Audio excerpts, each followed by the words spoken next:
Baik, Pak Edi di tahun 2022 ini ada nggak sih syarat-syarat terbaru begitu bagi startup yang ingin memperoleh pendanaan begitu dari pemodal Ventura?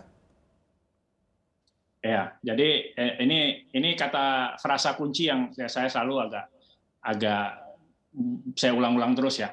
Jadi persepsi umum yaitu adalah startup tidak profitable.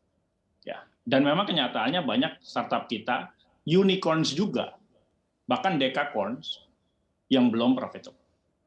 Jadi, menurut saya ini harus pelan-pelan kita harus rubah, yaitu adalah menuju yang kita startup harus memiliki yang kita sebut sebagai path to profitability.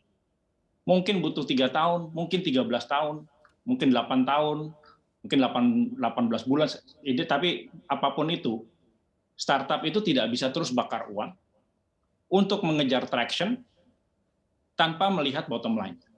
Lambat laun investor akan bilang enough is enough, gitu ya. Udah 5 tahun nih, udah 7 tahun nih, gitu.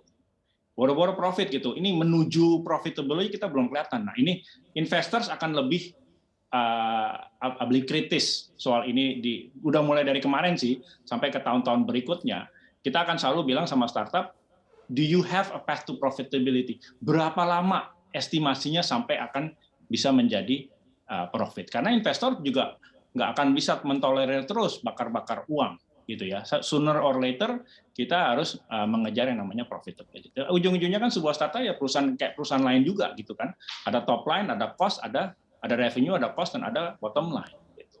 Jadi itu harus ada dipetakan di sebuah startup. Dan kita kalau tidak ada, investor akan melihat wah saya nggak mau bakar uang terus gitu ya.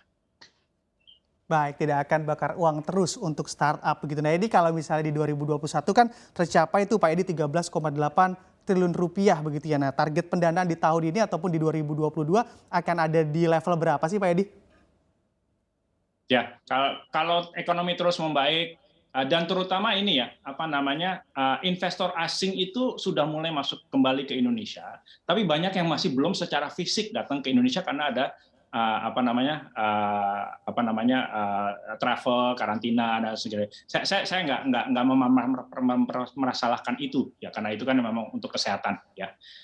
Cuman investor yang biasanya datang dari Jepang, Korea, Hong Kong, Singapura, mereka kan kalau mau invest ke sebuah startup kan harus visit kantornya, harus ketemu foundernya, harus ngelihat ini benar ada orangnya apa enggak, timnya berapa, kantornya benar ya seperti dikatakan gitu kan. Investor asing yang akan mengeluarkan cek misalnya 5 juta US dollar atau 50 juta US dollar, dia nggak akan melakukan itu tanpa ketemu tatap fisik kan gitu ya. It's a lot of money gitu kan, nggak mungkin gitu. Jadi kalau ini ekonomi dan pandemi terus membaik, menurut saya akan terus terjadi peningkatan nilai investasi. Tidak hanya dari sisi jumlah transaksi, tapi jumlah uangnya yang masuk ke Indonesia. Selama ini mungkin boleh dibilang investor lokal cukup dominan, tidak kalah dengan yang investor asing. Tapi kedepannya mestinya investor asing akan semakin kembali ke Indonesia dan balik. Dan jadi saya nggak akan heran kalau misalnya mendekati atau melampaui 20 triliun ya dibandingkan tahun lalu yang di kisaran 14 triliun. Untuk informasi lebih lengkap dan juga berita terkait bisa klik link di deskripsi dan juga jangan lupa untuk download aplikasi CNBC Indonesia di Play Store dan juga App Store. Dan yang paling penting jangan lupa subscribe ya